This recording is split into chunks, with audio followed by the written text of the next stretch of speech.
What's up, everybody? Lunar Wolf welcoming you to the, I was going to call it the midnight, reading club, but it's like 5 a.m., so I guess it's not so much midnight. But I figure I might as well do another story again, because it's been quite a while since I've done a story. So, I've decided I'm going to read another creepypasta called My Wife. It won Pasta of the Month on the Creepypasta Wiki, which apparently I found out reading a bunch of them is not a guaranteed sign for quality, but this one seemed good enough, so I figured I'd give it a shot. Okay, here we go. This pasta is called My Wife, and I don't see an author on this one.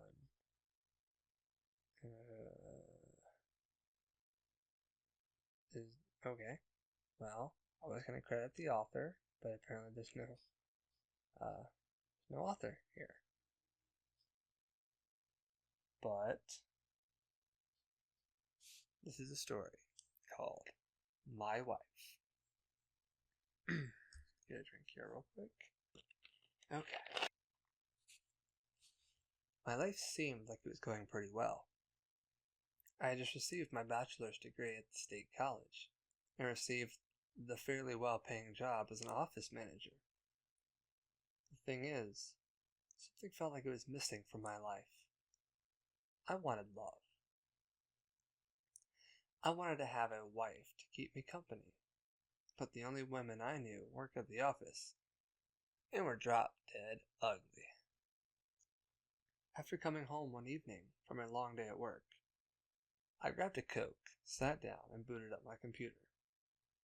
I was very desperate to find love as soon as possible, and it seemed my only choice was to find it through online dating. I visited a popular website, registered, and set up my interests in the hopes that I'd be matched soon. The next morning I woke up and turned up the computer on once more. I noticed that there were only a total of 2 matches, and strangely enough, one of them was a drop-dead, ugly coworker. The other had no profile picture, but the name was unfamiliar. Knowing how desperate I was, I took a chance and private messaged this girl, asking her to meet up at a local cafe that night. The person replied back about 3 minutes later saying okay. I was very excited, but at the same time, anxious to see how this would go. That night, I was bitterly exhausted from the tremendous amount of work I had at the office, but my excitement overpowered it as I quickly got home, changed, and drove off to the cafe. The cafe was only a quick 5 minutes from my house, so driving was no problem at all. I had no trouble parking, and soon enough, I was ready to see my blind date. To my utter astonishment, the most beautiful girl I'd ever seen in my life approached me. Her most prominent feature were her eyes, the most gorgeous gray eyes in the world. "Hi," she said, smiling. "I'm Christy. You must be David. I saw your picture online." "I sure as heck didn't see yours," I said, and we shared a laugh. I could already tell we were meant to be. Our first date turned out great, and as it turns out, we did indeed have a lot in common. As I dropped her off at her shabby apartment building, we partook in our first kiss, and I left. At this point, I felt like the luckiest guy in the world, like nothing could go wrong now. Christy and I dated for only 4 months before I proposed to her, and she said yes with great excitement. Our wedding went like most, but there was a desolate turn of people. The members of the audience included my mother, Christy's father, a couple of my closer co-workers, and a few of her close friends. She was just so wonderful, and I was so in love. That night, I lost my virginity with her, but luckily, she didn't get pregnant because having a child this early in our marriage wouldn't be too good. I wasn't financially able to afford a honeymoon, but she thought it was all right, and being with each other was all that mattered. She was just so nice like that. In place of that, I helped her move her things into my humble home, where we would be living together. Our life together was going by so nicely, and we were the perfect team. A few months later, I learned at work that one of the co-workers who attended my wedding, Kevin, was found dead with cuts all over his body. It was unidentified who did this or what happened. They told me they were going to medically examine him in a few days. This news really brought me down, and it made the headache I already had even worse. I had been getting pretty bad headaches, which I presumed had to be from overwork. I got home late that night, and it appeared Christy was already in bed. I wasn't very hungry, so I went to my room to join her. I immediately told her about my friend Kevin being found dead, but she sat up suddenly, looked at me and smiled, which was quite odd considering the situation, and said, "Don't worry about it. He'll be fine." I wasn't sure whether to be surprised or relaxed at her tone, but given her sweet nature, I just ignored it and went to sleep. The following morning I woke up sick, coughing very badly, and feeling the urge to vomit. I stayed home from work, which was the only nice part about it, besides the fact of Christy being so caring for me while I was in my need. "I love you, feel better," were the relaxing words spoken to me every so often that day. As night fell, she silently joined me in bed and turned off the lights. About 30 minutes in, I was having trouble sleeping. I wrapped my arm around Christy in an attempt to hold her, but just then my hand froze. I just couldn't move. Her skin was cold as ice. "Christy, are you all right?" I asked, but she didn't respond. I turned her over to reveal my wife, but in the most horrific way I could imagine her. I screamed as loud as I possibly could, shoved her away from me, and bolted for the bathroom. What I saw was my Christy with her eyeballs missing, revealing bloodied sockets, skin vein covered and droopy and pale white skin.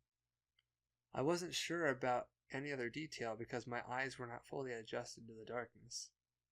I sat there and cried until I suppose I fell asleep. Surprisingly, I felt refreshed that morning, but that quickly changed into fear as I remembered what I had just seen. My vision was blurred and distorted, most likely due to my excessive amount of crying. I had to push on and overcome the fears I had about whatever I witnessed the night before. I opened the door slowly, making sure it didn't make a sound. As I slowly turned toward the bedroom, I noticed she wasn't there. I heard something coming from the kitchen, metal banging together. I rushed over to check out the scene, where I saw my beautiful wife there picking up pans she had dropped. As soon as she saw me, she dropped them again. "What the hell happened last night?" she asked, but she sounded more concerned than angry. I felt like I had to throw up my guts, and so I did. I lied. She took the bait, fortunately. "Aw, well, feel better." She kissed me and went back to cooking up breakfast. My weekend wasn't starting off so great. I contemplated what I had seen. What had just happened? I just couldn't explain it. I tried to think past it, like it would never happen again. But it did. It haunted my dreams. Her lifeless body, her lack of eyes. The worst part of my nightmares were what it did. Her body would stand up like a marionette and put its face to mine, sending the odor of rotting flesh into my nostrils. "There's no escape," it whispered coldly. "We'll be together forever." It grinned, showing her regular, beautiful smile. That smile now sent shivers down my back. I thought I was losing my mind. I saw that thing everywhere. It was hiding behind a cubicle. It was lying down in the park. I was frantic to get away from it, but it just wouldn't stop. I wanted Christy. My Christy. The one I'm in love with, not that ghoul. I knew I needed to end it. The following day, I walked into my house and saw the body standing near the kitchen, slouched over like in my dreams. I didn't take a minute to think before grabbing it and shoving it into the oven, resisting its struggles. I closed the door, turned it on, and although it was painful, I was relieved. The oven began to shake violently and emitted screams which were so pain-filled and horrible to hear. I ran out of the house. The pain-filled screams went on for another 10 minutes or so, and by then my house was filled with a thick wall of black smoke. As I walked back in, the shaking and screaming stopped. The house felt dead, silent and eerie, like nothing else was alive in the world.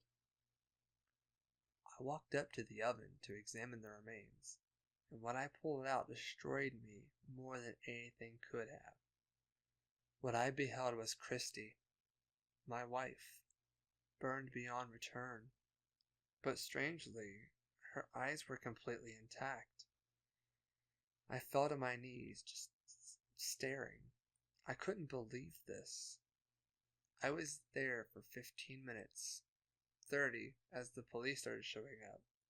They came in and picked me up, and of course arrested me for being on the scene of the crime. I was put into a room and questioned, but luckily, I was able to get my way around their persisting questions. They concluded that I was a husband who got home from work, finding the charred remains of my once beloved wife. They told me everything was going to be okay, and that I would need to rent a room at a hotel while they inspected. I knew it wasn't going to be alright. I knew what I had done. And you know what's even worse? I still see her. Whatever. I killed her. I killed her.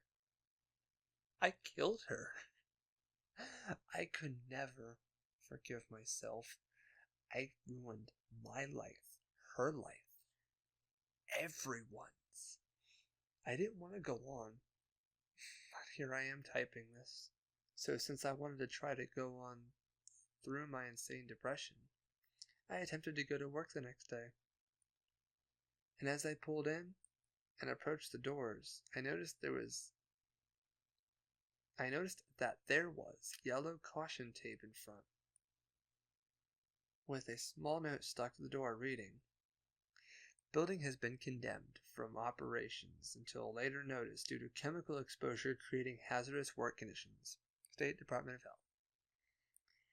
I felt chills run down my spine as I read that note. Not knowing what this would mean to me, I decided I needed to get this out. I got into my car and sped down the road straight to my doctor. I neared his office and threw open the door, revealing I was the only client there. A nurse escorted me to him, and I asked him if he could test my body for chemical intake. He said yes, and agreed to do it. Shortly afterward, he diagnosed me with a disorder caused by the inhalation of that certain chemical. Trembling, I pleaded for him to read the side effects included with the inhalation. He read them to me. Effects of inhalation or ingestion involve migraines, vomiting, weariness, and is uniquely linked to strange patterns and effects occurring within the senses. Long-term exposure may result in brain damage, mental instability, and severe hallucinations. Well, I don't know about you little pups. I feel like that was a pretty good story. I mean, yeah, he kind of rushed into the relationship there a bit much. Yeah, you could definitely tell he was desperate for love. But I mean, yeah, he hallucinated due to inhaling chemicals and killed his wife. Doesn't get much more hardcore than that, I suppose. I really enjoyed the story. It's one of the better creepypastas I've read. Personally, that's my opinion. But let me know what you guys think. And if you have any other pastas or stories in general, I'm open to any kind of stories. I love reading. I love being characters. I love acting and voice acting. If you have any other stories that you'd like me to read, put them in the comments below, and I will definitely get around to them. Thank you guys so much for giving me time in your ears. And if you enjoyed me reading as much as I enjoyed reading for you lovely folks, remember to smash that like button and boop that snoot for more. Oh.